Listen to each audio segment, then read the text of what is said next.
Story 1. The narrator, Marco, communicates from Estonia, a nation he describes as an inherently peculiar place, particularly referencing the town of Karda. He relays a series of unusual and frightening incidents that transpired in Karda during the 1980s, believing these events would deeply resonate with listeners. He acknowledges that his American audience might not be familiar with Estonia's geographical location, lightheartedly admitting his own similar lack of geographical expertise concerning distant places like Idaho or a place he humorously doubts is real, Kalamazoo.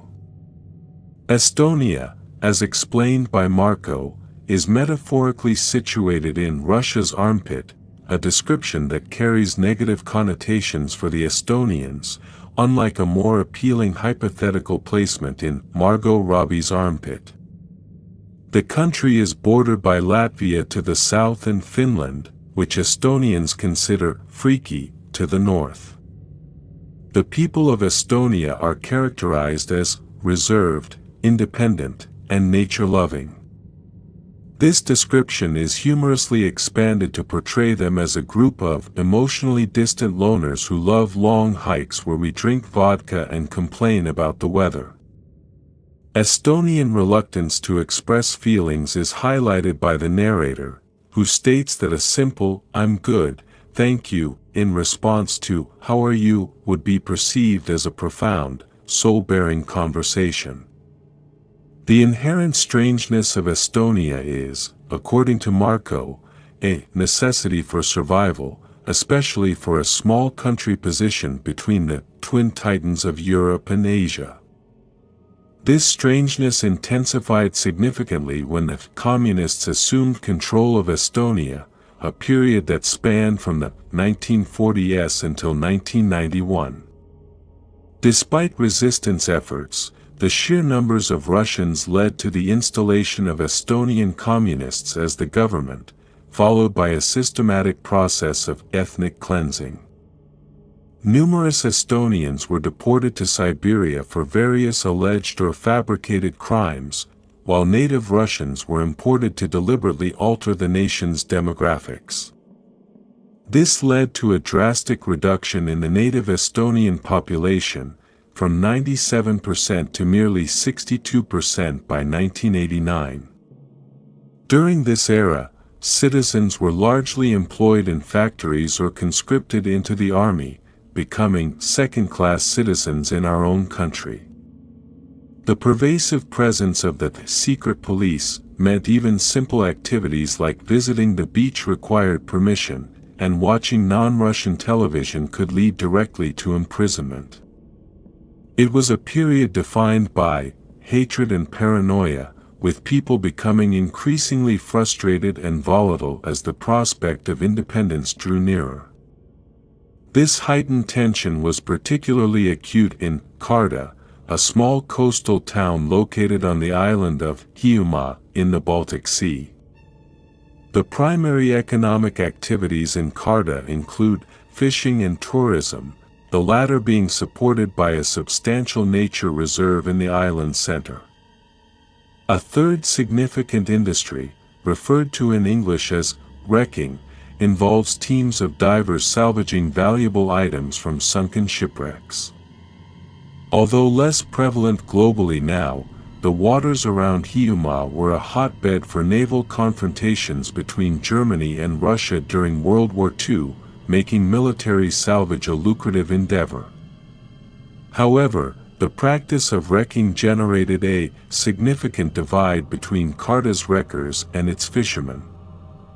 Fishermen asserted that disturbing the final resting places of drowned sailors would bring bad omens upon Karda.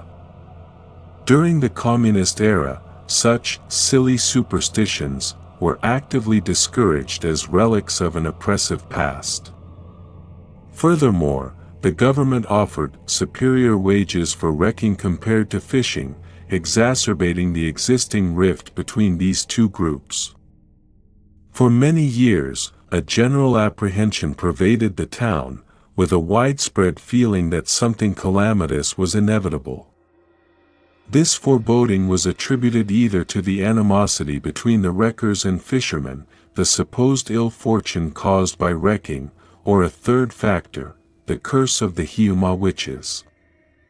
While the narrator personally dismisses beliefs in witches or giants, he deems it crucial to mention the local legend surrounding the Halma witches, because a significant portion of the population around Hiiumaa genuinely believes in it.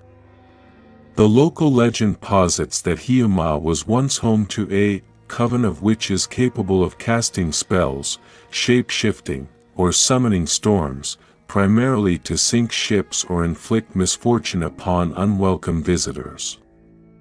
One particular story recounts how, centuries ago, a fisherman insulted a group of witches, leading to a curse on his family that resulted in generations plagued by misfortune. As many of Karta's fishing families were descendants of this cursed lineage, the witch's curse was frequently invoked following the unexpected and tragic loss of local fishing vessels. The narrator posits that such legends, coupled with the long-standing tensions, contributed to what he terms Karta's psychic earthquake. He clarifies that this term is used in a non-supernatural sense, likening the region's accumulated tension to fault lines in an earthquake zone, building up until its eventual, catastrophic release. This release occurred within a single week in September 1989, akin to a major earthquake followed by a series of psychic aftershocks. The earthquake, or initial incident, involved a girl named Dasha Brova, who detonated a Russian cafe. Dasha, a 16-year-old Russian cocktail waitress, intentionally flooded the kitchens with gas and then ignited it. The explosion occurred towards the end of service on a Saturday evening, when the restaurant was full and kitchen staff were in the dining area. By the time the gas was detected, it was too late. Ultimately, 14 people were hospitalized, some with life-threatening injuries, and 5 fatalities were reported. Authorities swiftly blamed anti-Russian sentiment, intending to use the event to apprehend dissident Estonians suspected of supporting an independence movement. However, their plans were thwarted when the perpetrator was identified as Dasha, who had no prior history of violent or destructive behavior, and was generally described as quiet, popular, and academically successful. The police remained baffled as to what compelled a seemingly well-behaved schoolgirl to commit such an act. Just 2 days after the cafe explosion, another harrowing event unfolded. Russian fishing boat worker deliberately veered his car into a line of schoolchildren awaiting their bus. He was severely intoxicated, blackout drunk, at 7:30 in the morning. Witnesses reported that he appeared to have intentionally driven into the children after accelerating. The driver rendered himself unconscious upon impact with a wall, remaining in his seat until police arrived. Upon being removed from the vehicle, he was observed laughing uncontrollably, to the clear view of police, medics, and the public attempting to assist the injured children. As he was being escorted to the police car, the intoxicated driver was heard shouting "UNDCH," Russian numbers counting from 1 to 4, indicating he was tallying the number of children who were no longer moving, crying, or screaming, the deceased. Naturally, the residents of Karta were in a profound state of shock. Within a mere 3 days, they had endured a restaurant explosion and the loss of 4 schoolchildren, with many more injured. The local medical clinic was overwhelmed, necessitating the transfer of numerous children to the mainland for adequate treatment. The cumulative effect of these incidents was so startling that it evoked the sensation of being under attack from some unknowable force from the outside. In typical Estonian fashion, after the children's incident, people attempted to reassure themselves that things can't get any worse. However, the situation regrettably did worsen. A large funeral and vigil were organized for the schoolchildren who perished. Nearly everyone in Karda attended, which made it apparent that one particular family was conspicuously absent. As more people noticed their absence, questions and concerns escalated. A small group proceeded to check on the missing family, leading to a truly horrifying discovery. An 11-year-old boy had persuaded his younger sister, aged around 7, to join him in murdering their parents. Early one morning, while their parents were still asleep, the children descended to the kitchen, retrieved 2 very sharp knives, and then returned to their parents' bedroom, where they slit both of their throats. The parents, unfortunately, did not die instantly, and frantically attempted to staunch the bleeding and fend off their children, but their efforts were futile. The mother's body was discovered in the bathroom, while the father's was found in the kitchen downstairs, where he had collapsed and died while trying to reach the telephone to dial 03, the Soviet emergency number for medical emergencies at the time. This third incident of multiple murders within a single week shifted the town's collective mood from shock and sadness to a state of near full-blown panic. Instead of optimistic reassurances, people now speculated about what terrible event would happen next. Parents refused to send their children to school, and adults avoided work or any potentially dangerous activities. There was a pervasive belief among the populace that their town was under some form of curse. Although the narrator asserts there was no actual curse, the power of this belief compelled people to act in unexpected ways. The wreckers, for instance, began to return some of their most valuable and cherished salvaged items, medals, trinkets, and other treasures, to the Karda harbor in the dead of night. They hoped this act would appease the angry spirits of the drowned sailors. Conversely, some of the fishermen left offerings in the woods for the Hiiumaa witches, whom they firmly believed were responsible for the horrifying events. It appeared as though the vast majority of the town's inhabitants had succumbed to a sudden, all-encompassing, and collective madness, leading them to lash out at each other and exhibit bizarre behaviors. They continued to anticipate the next calamity, but fortunately, the psychic storm over the town finally subsided. The narrator reiterates that he uses this term metaphorically, but believes it is the only apt description for the events of that week in 1989. Karda, a town that had gone years without even a common assault, had witnessed a dozen lives lost in a mere 7 days due to senselessly violent acts. These occurrences were almost compelling enough to make one believe in restless spirits or ancient curses. However, the narrator's personal conviction is that the cause lies within our programming as biological machines, fundamental lines of code that have influenced human behavior since prehistoric times when shadows on cave walls created monsters during long and uncertain nights. Story 2. The narrator recounts what he describes as the biggest scandal to ever affect his small town in Arkansas. One summer, a 9th-grade girl was hospitalized after being brutally attacked while walking home from school. Her assailant had not only severely beaten her but had also violated her to the extent that she required intricate surgery to mend the damage inflicted. The physician who conducted the successful surgical procedures became visibly distressed, breaking down in tears during the subsequent press conference, despite his duty to deliver the positive news that her life had been saved. The immediate next phase of the process was the relentless pursuit of the perpetrator.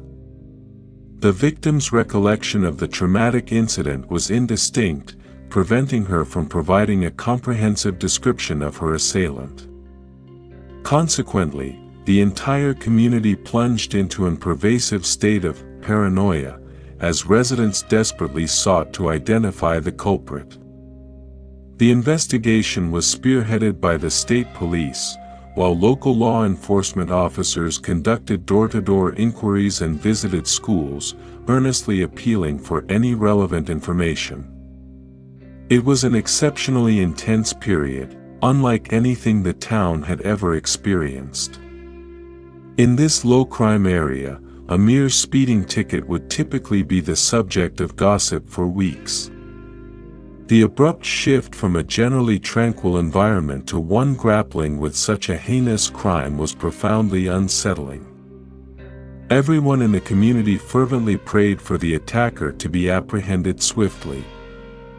Then, without warning, a local pastor committed an unthinkable act. He walked into his 17-year-old son's bedroom and shot him point-blank in the head. It was the boy's mother, the pastor's wife, who alerted the sheriff's deputies, and she was still crying hysterically when they arrived to arrest him. The pastor offered no resistance. He calmly allowed himself to be handcuffed and walked with the deputies to their patrol vehicle. At the police department, the pastor provided a full confession, detailing the entire sequence of events. He explained that he and his son had engaged in a disagreement. Following this, the pastor descended the stairs, retrieved a pistol from his gun safe, then returned upstairs and shot his son. He provided specific details, including the type of gun used and the caliber of the bullet, but steadfastly refused to disclose the reason for their disagreement. Despite repeated questioning from the deputies, who attempted various phrasing and offered guesses, the pastor remained silent regarding the motive for his drastic action. He merely reiterated his culpability and requested to be incarcerated. Officially, the motive behind the pastor's killing of his son, which occurred just over a week after the 9th grader's attack, remains an unsolved mystery. However, off the record, the community believes they understand the true reason. It is widely speculated to be the reason the girl's attacker was never apprehended.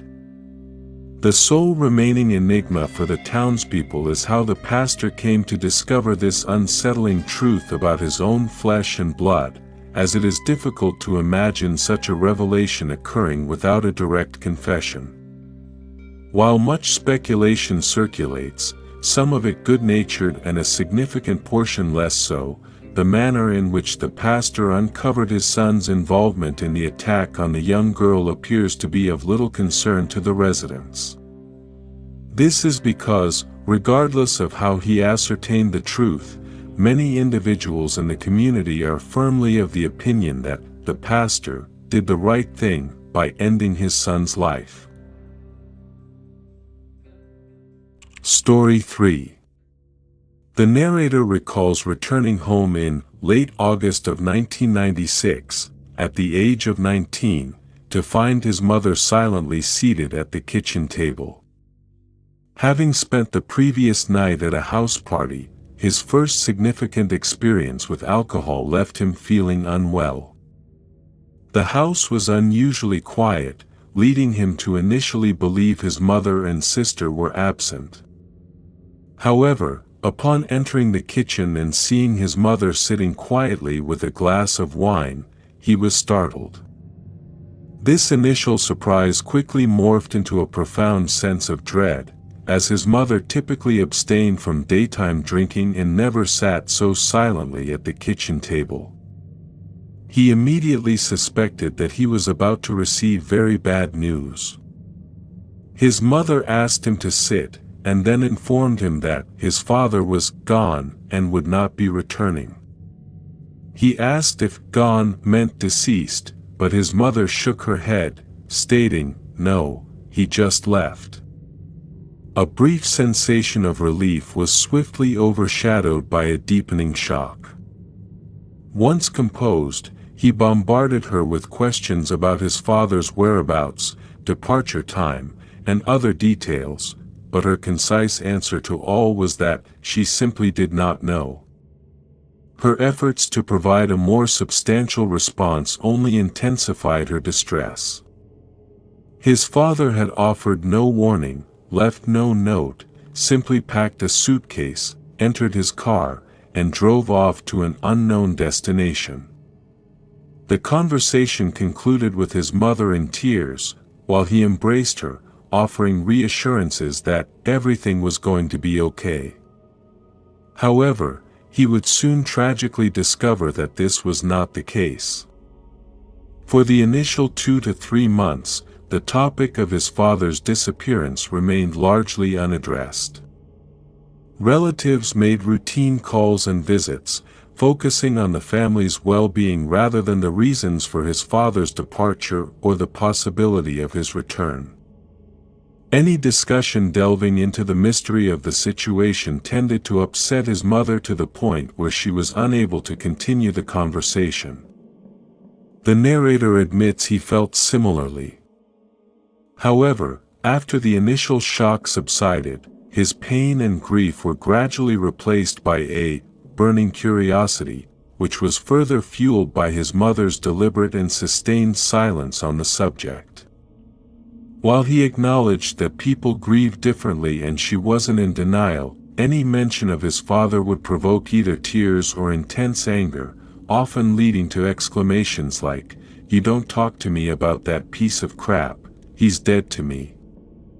With no alternative, he felt compelled to seek answers elsewhere, doing so with great determination, as he strongly suspected his mother was concealing information.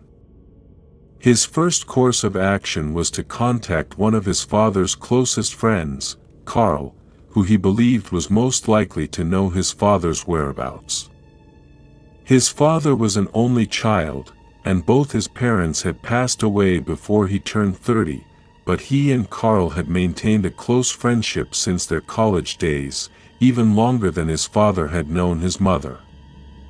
He reasoned that if anyone knew of his father's location, it would be Carl. However, upon calling him, Carl revealed he was unaware of the father's departure and had no idea why he might have left. Carl did, however, suggest a few potential destinations, including a small town named Wrigley in the wilds of northern Canada. The narrator managed to eliminate Portland as a possibility, as his father was no longer attending his job there. He then investigated Lincoln City, his father's hometown, but found no trace of him. Only then did he consider the arduous journey to Wrigley, the most remote of the 3 potential locations, which would entail a 30-hour continuous drive through some of the most isolated areas of the Canadian wilderness. Carl informed him that his father had spent a summer there during his college years and frequently reminisced about it, expressing a desire to return someday. Thus, Carl believed there was a good chance that if his father had indeed experienced a sudden midlife crisis, he would have traveled to Wrigley. Wrigley, a community with a population of approximately 100 individuals, predominantly First Nation citizens, is situated over 450 miles from the nearest major city. It possesses a single gas station, 1 medical clinic, and its closest Royal Canadian Mounted Police, RCMP, office is more than 200 miles away, truly embodying the definition of a small town. For the narrator, this was good news, as it meant there would be nowhere for my dad to hide. He was advised against winter travel due to potential temperatures reaching -60 degrees.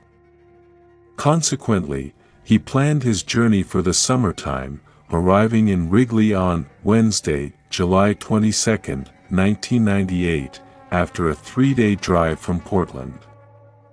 The nearest motel was over 100 miles away, but as he intended to stay for a maximum of 48 hours, he planned to sleep in his car.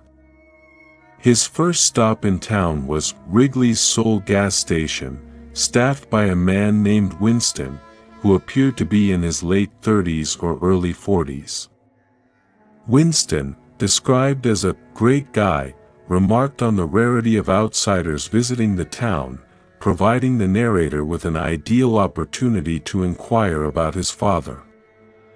He showed Winston the most recent photograph he had, but Winston did not recognize the man in it. However, when presented with a second, older picture, retrieved from his father's abandoned possessions, Winston recognized someone. This photograph depicted a much younger, college-aged version of his father alongside a similarly aged woman, both dressed in hiking attire and pointing at what appeared to be a mineral deposit running through a large rock. Winston identified the location as Hunter's Rock, a landmark situated approximately 10 miles outside of town. Hunter's Rock had gained some renown in the 1980s when geologists from Vancouver visited to examine it.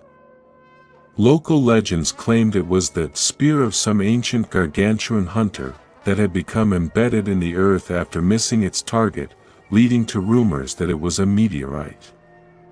While the rock was definitively neither a meteorite nor a gigantic spear, the geologists remarkably estimated that it extended deep into the earth, potentially for almost a mile, leaving them baffled as to its origin unless the area was an extinct volcano.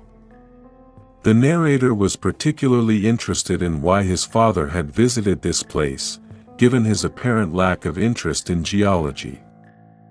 After Winston provided this background on Hunter's Rock, and the narrator showed him the pictures again, Winston began to intently scrutinize the girl in the second photograph.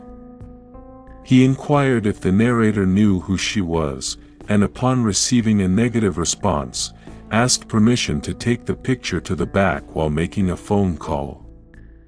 Winston then informed him that he was approximately 80% certain that the girl in the photograph was the same individual who had gone missing in the early 1970s near Great Bear Lake.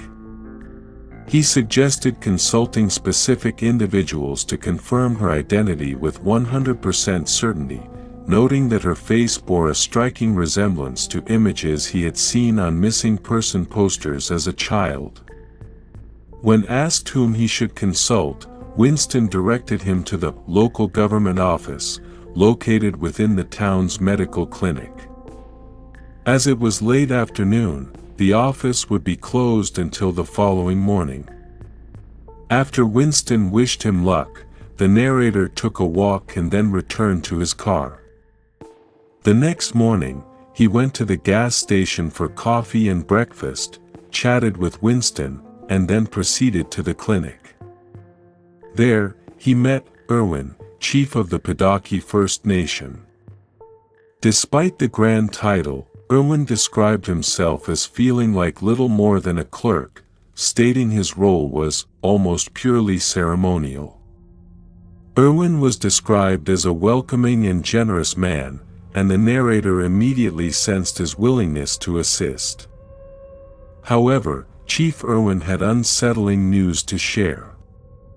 Operating from an office the size of a broom closet, the chief was initially happy to welcome a rare visitor, assuming he was a tourist, and offered to answer any questions, even proposing to arrange a guide to take him through his tribal lands in an off-roader. However, when the narrator explained his purpose, searching for his father, Chief Erwin's demeanor softened, and then, upon being shown the second picture, from his father's college days, the chief's expression became chillingly cold. He then simply said, "I think you and me should step into my office now." Although it might seem morbid, the narrator felt a surge of excitement, realizing the chief possessed valuable information, precisely what he had traveled over 1,500 miles to find. However, the information Chief Irwin imparted raised more questions than it answered. Chief Irwin disclosed that the girl in the photograph was named Susan Calvert, a King's University graduate who had disappeared in the summer of 1973. He then pointed to the narrator's father in the picture and revealed that his father had been one of the potential suspects arrested by the RCMP and had been questioned twice in connection with Susan Calvert's disappearance. This revelation was, naturally, profoundly shocking, but also provided a sense of solid progress for the first time in 18 months. Every previous attempt to find information had led to dead ends. Even though it suggested his father might have been a murder suspect, it offered a tangible lead and a potential explanation for his father's sudden departure. The narrator speculated that his father, having been involved in a college-era incident where a girl he might have loved went missing and he became a suspect, could have been profoundly affected for life. By this point, it seemed highly probable that his father's recent disappearance was a late-life pilgrimage back to Wrigley to get answers about the girl he'd loved and lost. This theory reinforced his suspicion that his mother was hiding something, given her intense upset and anger towards his father, suggesting she knew about Susan and that his father's departure was connected to her.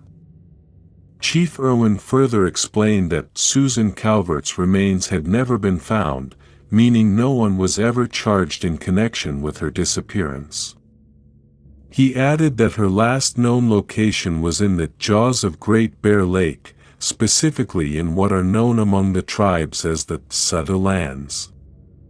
It was there that the Mounties discovered her campsite, completely abandoned but otherwise undisturbed. The chief then carefully examined the more recent photograph of the narrator's father, stating that he had not seen him. However, he quickly added that if his father had been heading directly towards Hunter's Rock, there would have been no need for him to stop in town, especially if the town held unpleasant memories of being arrested. He reasoned that if his father truly sought to find the missing girl or pay his respects at her last known location, it would make sense for him to go straight to Great Bear Lake, assuming he was indeed in Canada. The challenge lay in reaching Great Bear Lake from Wrigley.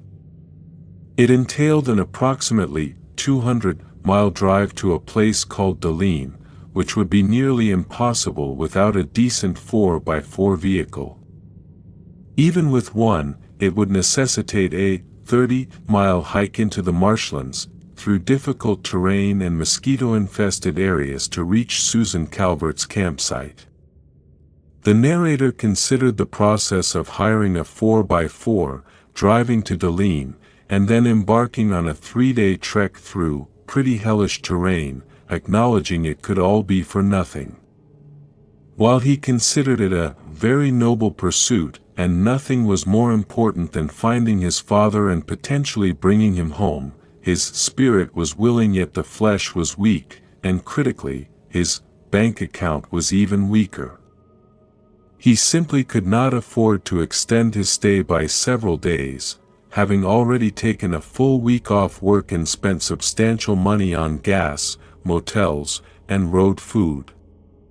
At this juncture, he faced a choice: either abandon the search or contact his mother to request a money transfer. The latter option would also involve calling his workplace and risking termination after already having inconvenienced his manager by requesting a week off on short notice. Concluding the search and perhaps returning at a later date seemed the logical course of action. However, being in the Northwestern Territories created a powerful sensation of proximity to his father, making him feel so close that he could practically feel him up there with me somehow. The more he contemplated it, the more he realized that turning back was not an option, lest he live with the regret of inaction for the rest of his life. The deciding factor was Chief Irwin's revelation that Deline hosted an RCMP office, the very place where his father had been questioned after Susan's disappearance. This meant they would possess records, written reports, everything needed for more information about Susan and his father. With this resolved, he called his workplace and then his mother. Obtaining time off from work proved straightforward. He was honest with his manager, explaining he was searching for his missing father in hopes of bringing him home and potentially saving his life. His manager compassionately responded, "Take all the time you need." His mother, however, was far more challenging to convince. Unaware of his location or activities, she was initially displeased upon hearing the situation. She refused to wire him money and demanded he return home immediately. He had to argue with her for approximately half an hour, using the phone in the Wrigley gas station's office, before she finally relented and agreed to send the funds. He admits the conversation became emotional at times and expresses enduring gratitude to Winston for providing privacy during what was one of the most intense phone calls of his life. He owes Winston an even greater debt, as Winston agreed to drive him all the way to Deline, near Great Bear Lake, in exchange solely for gas money. Winston had evidently become deeply invested in his story, especially after the narrator shared what he had learned from Chief Irwin. Before they departed the next day, Winston informed him that he would not accompany him into the marshes. The narrator assured him he did not expect him to, and that he was undecided about venturing that far anyway.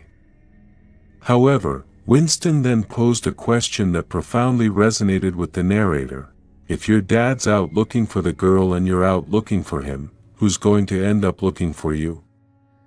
This concept had never occurred to the narrator, and upon considering it in the moments after Winston's question, he was chilled to the bone. During the drive to Deline the following day, Winston successfully persuaded him against undertaking the 30-plus mile trek into the marshes. Winston pointed out that if his father was out there and not completely irrational, he would have basic camping gear, whereas the narrator lacked even a tent, let alone sufficient camp food or appropriate footwear for 30 miles of marshy wilderness. Realistically, pursuing his father into the Sutter lands was unfeasible. Instead, he resolved to check in with the RCMP in Deline, apprise them of his father's situation, and provide his contact details in case of any sightings.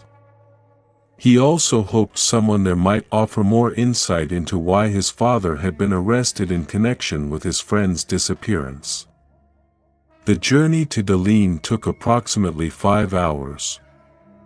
Upon arrival, Winston drove directly to the RCMP office, conveniently located next to a grocery store. Winston offered to procure sodas and hot food while the narrator entered the office alone. The office consisted of a small reception area leading to a larger room. Through the open doorway, he exchanged greetings with a young, red-coated Mountie, Constable Jacobs, who appeared to be roughly his age. Constable Jacobs seemed eager to assist, but upon realizing the narrator's inquiry was more than a basic request, he asked him to wait while he radioed Mackenzie, the only other Mountie in Deline. Mackenzie, not his real name, as the need for a pseudonym would become clear, was considerably older than his junior colleague and appeared better equipped to handle historical inquiries. Mackenzie was initially reserved but became more accommodating after the narrator shared his entire story about searching for his father. Mackenzie actually recalled the incident involving Susan Calvert and the narrator's father because he had been a junior constable in the 1970s during the investigation. He remembered the father stumbling back into Deline alone and being the one to report Susan missing. He also remembered that, following the initial questioning, the Mounties were compelled to consider the father a suspect. Mackenzie had not been present for either interview, so he only knew that the father had somehow implicated himself. Although all the relevant files and reports were on site, Mackenzie stated he could not share them without proper clearance, which would likely only be granted after a lengthy Freedom of Information (FOI) request. He explained that showing the files could cost him his job and pension, having worked just shy of his 30 years. This situation was frustrating yet, oddly, cathartic. The narrator had hoped they might simply show him the files, acknowledging this was purely wishful thinking. Filing an FOI request could take months, but for the narrator, it was merely another stage in his already protracted search for his father, which had spanned 18 months. Despite the extensive travel, he knew he was not returning empty-handed. Both Mackenzie and Constable Jacobs promised to remain vigilant for his father and pledged to contact him if they heard or saw anything in the jaws of the bear, referring to the marshlands where Susan Calvert disappeared. Before leaving, Mackenzie inquired about his plans, and the narrator stated he was returning to Wrigley, planning another night in his car before heading south. Mackenzie wished him luck. He then went outside to meet Winston near his truck. Winston had procured sandwiches, and as they drove back to Wrigley, the narrator recounted what the Mounties had told him. Winston expressed that he had been praying for the narrator to gain access to those interview tapes sooner rather than later. While the narrator did not consider himself particularly religious, he felt that on this occasion, Winston's prayers might have been heard. That night, as he attempted to rest before his drive south, he awoke to a knock on his car window. Seeing a distinctive red jacket, he recognized Mackenzie, the Mountie from Deline. He lifted his seat, opened the car door, and invited Mackenzie into the passenger seat. Mackenzie then produced a cassette tape with a scribbled label from his pocket. With the car's internal lights off to conserve battery, the narrator couldn't read the label immediately, but he had a strong premonition it was something specific Mackenzie definitely should not have been showing him. Mackenzie instructed him to turn on his car's tape player, and as the tape slid into the slot, his suspicions were confirmed. It was the tape containing his father's first interview, conducted before he was considered a suspect. During this initial police interview, his father was remarkably forthcoming with information. He recounted that he and Susan, were camping near the marshlands when Susie left the tent in the night to urinate. Her departure woke him, and he simply rolled over, attempting to fall back asleep. However, seconds later, he heard Susan Calvert scream. His father stated that he immediately put on his boots, grabbed a flashlight, and rushed out into the night to investigate what had so terrified Susan. According to his father, that was when he saw them. One of the interviewing Mounties asked who they were, to which his father responded that if he told them, they would think he was insane. His father then remarked that if he had known they were out there, he and Susie would not have gone anywhere near the place, not in a million years.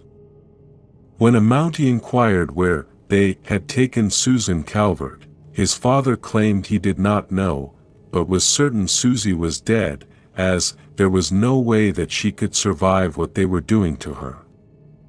Again, a Mountie pressed for the identity of them, and his father erupted in agitation, exclaiming, "How do you guys not know? You live out here." And other, unhinged-sounding stuff. The narrator notes that his father's demeanor in the recording made it understandable why the Mounties presumed he had murdered Susan Calvert, as he sounded out of his goddamned mind. The Mounties posed a few more questions, but with each answer, his father grew increasingly agitated. He did not understand why they hadn't also taken him. Asserted that they hadn't been followed in the preceding days, and could not account for the complete absence of Susan's blood, despite his claim that she was being violently attacked. Following this, the Mounties announced the termination of the interview, and the tape ceased. When the narrator asked Mackenzie if he had brought the second tape, Mackenzie shook his head, stating it was not worth listening to. Based on his father's statements in the first interview, the Mounties had placed him under arrest on suspicion of Susan Calvert's murder, given his certainty that she was dead. They then subjected him to a second round of questioning. However, the reason the second tape was not worth hearing was because his father completely stonewalled the two Mounties. While he was very talkative when he believed they might partially credit his story, once he realized he was a murder suspect, he prudently remained silent until his release due to a lack of evidence. Mackenzie informed the narrator that after his father's release, he left town, but the search for Susan Calvert persisted for another 10 days. The search and rescue team located the campsite his father had shared with Susan, but they found no trace of the girl herself, no clothes, no blood, no human remains. The search effort was eventually called off, and many years later, Susan's parents had her legally declared deceased for administrative purposes, leading to her removal from the missing persons register in Canada. However, according to Mackenzie, a detail in the files had captured his attention. Towards the end of the search, an RCMP search dog had run off and was never seen again. The dog's disappearance sparked a separate, smaller search and rescue operation within the larger effort. Mounties extensively searched for both the missing hound and Susan Calvert, but neither was recovered. Mackenzie stated that the dog's disappearance was ultimately attributed to an operational hazard, and was mourned and replaced. Yet, he believed there was a lot more to it than just a dog getting a little overexcited and then drowning in a marsh. He pondered the whereabouts of both Susan's body and the dog's remains, as neither were found. Mackenzie concluded by sharing his personal theory: his father and Susie Calvert had likely stumbled upon some type of grow site, possibly for marijuana, opium poppies, or both. He quickly added that he had absolutely no proof for this theory, but little else explained some of his father's comments during that initial interview. After the narrator expressed his profound gratitude for the tape, Mackenzie departed, leaving the narrator to an uneasy sleep. Hearing his father's young voice on the tape, sounding remarkably like his own, was unusual, but it was his father's words and agitated delivery that truly lingered with him that night. On the drive back, he experienced a strange mix of sadness and fear. He had never felt so close to uncovering his father's truth, yet simultaneously, his father felt more distant than ever. He surmised that his father had likely been grappling with the aftermath of what transpired in the Northwest Territories for his entire life. He could not speak for his mother, as he remained uncertain of the extent of her knowledge. This entire ordeal occurred almost 2 years prior to the time of his writing, in April of 2000, and he remains no closer to discovering the full truth about his father's disappearance. However, he now possesses a much clearer understanding of where to direct his search. Having gained confidence in solo hiking, he feels ready to resume his quest. He plans to return to Deline in the summer, possibly in June, and intends to meticulously document everything he finds. He acknowledges that not many might read his account but states that writing it is beneficial for his sanity. He anticipates posting another blog in a few months, and if he doesn't, it would imply either he found his father or something else happened. He encourages listeners to click the notification bell for future narrations, as he releases new videos every Monday and Thursday at 9 p.m. Eastern Standard Time, and hosts live streams on Sunday and Wednesday nights. He also invites story submissions via email at letsreadsubmissions@gmail.com and mentions early access and bonus content are available on Patreon or through channel membership perks. Additionally, he points to the Let's Read podcast for listening to stories and compilations. He concludes by thanking his friends and reminding them, "You are loved." Bye.